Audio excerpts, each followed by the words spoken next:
आज हम बायोलॉजी का प्रैक्टिकल कर रहे हैं। प्रैक्टिकल का नाम है to study different types of tissues from permanent slides. Basically हमने प्लांट टिश्यू को स्टडी करना है। 3 तरीके से हम प्लांट टिश्यू को स्टडी कर सकते हैं इन लैब कंडीशंस में।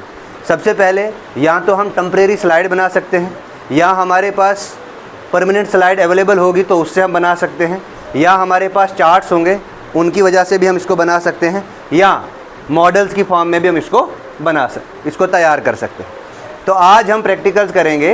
कुछ हमारे पास प्लांट टिश्यू की स्लाइड्स हैं, हम उन्हें 1 बाय 1 विजुलाइज करेंगे इस कंपाउंड माइक्रोस्कोप में और देखेंगे कि किस टिश्यू में क्या क्या करैक्टरिस्टिक्स फीचर्स हैं। आपको पता है प्लांट टिश्यू जो है वो डिफरेंट टाइप्स का होता है ना। मेरिस्टेमेटिक टिश्यू होता है और परमानेंट टिश्यू होता है। परमानेंट टिश्यू में सिंपल परमानेंट टिश्यू और कॉम्प्लेक्स परमानेंट टिश्यू होता है। जो सिंपल परमानेंट टिश्यू है उसमें होता है पैरेन्काइमा।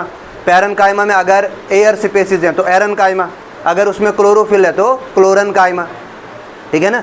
इसके साथ साथ में आता है कोलेन्काइमा और स्क्लेरेन्काइमा। इसमें से जो पहले दो है पैरेन्काइमा और कोलेन्काइमा, ये लिविंग होते हैं। स्क्लेरेन्काइमा जो है वो डेड होते हैं क्योंकि उसमें स्क्लेराइड्स प्रेजेंट्स होते हैं, ठीक है ना। उसके बाद जब हम परमानेंट टिश्यू की बात करते हैं तो परमानेंट टिश्यू में आता है हमारा, एक आता है जाइलम, दूसरा आता है फ्लोएम, है ना। जाइलम और फ्लोएम जो है ये वेस्कुलर बंडल्स के वेस्कुलर सर्कल के अंदर आते हैं, यानी कि पेरीसाइकिल के अंदर आते हैं, इसलिए इनको हम एक और नाम से जानते हैं, they are known as vascular bundles, है ना। और ये वेस्कुलर बंडल जो है 2 तरह के होते हैं, एक होता है जाइलम, दूसरा होता है फ्लोएम। जाइलम का काम क्या है? वाटर एंड मिनरल को एब्जॉर्ब करना रूट से, ठीक है ना, थ्रू रूट हेयर्स, और उन्हें अपवर्ड मूवमेंट करवाना, ठीक है ना, और लीफ तक वाटर और मिनरल्स को पहुंचाना। फ्लोएम का क्या काम है? फ्लोएम का काम है ट्रांसलोकेशन का। किसका? ट्रांसलोकेशन का। जो भी हमारा फूड मटेरियल बनता है लीफ के अंदर, क्लोरोफिल के अंदर, उसको क्या करता है? उसको ट्रांसलोकेट करता है। क्या करता है? ट्रांसलोकेट करता है फ्रॉम सोर्स टू सिंक।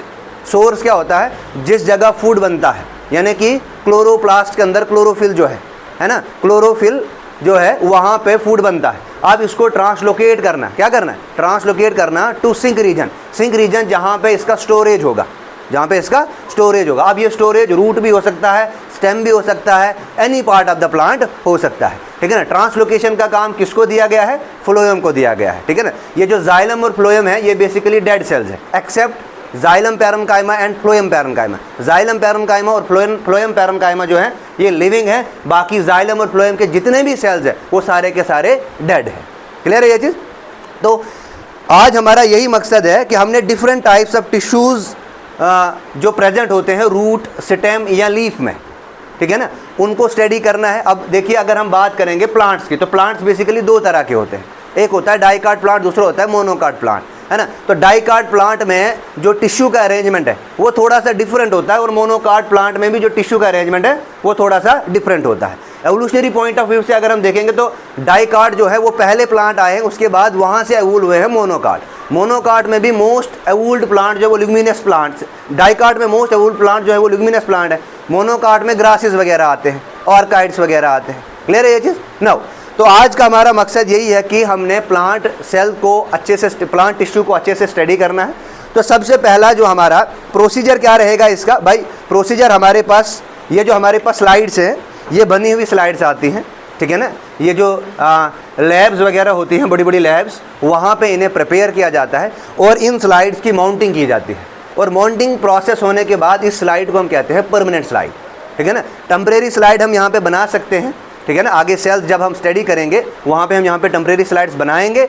आज हमारा मकसद सिर्फ और सिर्फ यही है कि परमानेंट स्लाइड्स को इस कंपाउंड माइक्रोस्कोप के अंदर विजुलाइज करना, और टिश्यू जो हम इसमें स्टडी करेंगे हम उस पर देखेंगे कि इसमें किस किस किस्म के सेल्स प्रेजेंट हैं और क्या पैटर्न फॉलो करता है, ठीक है ना। तो पहला जो टिश्यू आता है इसमें वो आता है पैरेन्काइमा टिश्यू, ठीक है ना। पैरेन्काइमा टिश्यू आपने क्लास में भी पढ़ा है।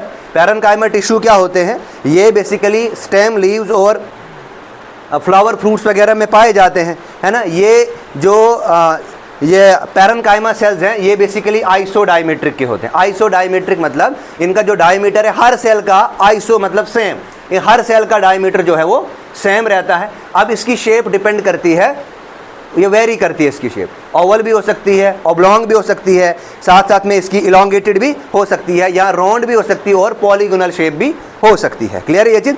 इसकी जो वाल है, जो इसकी सेल वाल है वो थिक होगी, क्या होगी, वो थिक होगी। अगर थिक होगी तो यहाँ पे आइसोडायमीट्रिक टाइप ऑफ सेल्स है, तो इंटरसेलुलर स्पेस इनमें कुछ भी नहीं होगा। अगर इंटरसेलुलर स्पेस नहीं होगा तो इन सेल्स में किसी किस्म की डिपॉजिशन नहीं होगी, जैसे सुबेरिन वगैरह डिपॉजिट इसमें नहीं होगा। तो पहला सेल आप माइक्रोस्कोप में देख सकते हो, हमने स्लाइड को फिक्स किया है।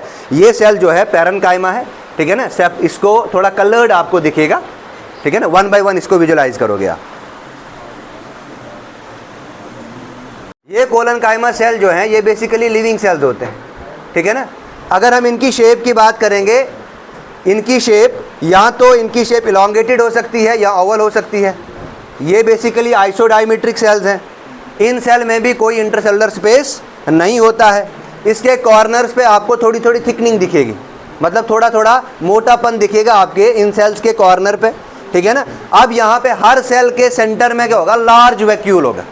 और ये जो लार्ज वैक्यूल है, आपको पता है ये वैक्यूल का क्या काम है, ठीक है ना। उसके बाद ये प्रेजेंट कहाँ पे होते हैं, ये प्रेजेंट होते हैं, they are present below the epidermis. अब ये एपिडर्मिस पेट्यूल वाले रीजन का होगा या लीव्स वाले रीजन का होगा या स्टेम वाले रीजन का होगा, ठीक है ना। तो उनके बनीथ में बिलो द एपिडर्मिस ये प्रेजेंट होता है। क्लियर है ये चीज़। अब एक एक करके इसको विजुलाइज करो आप।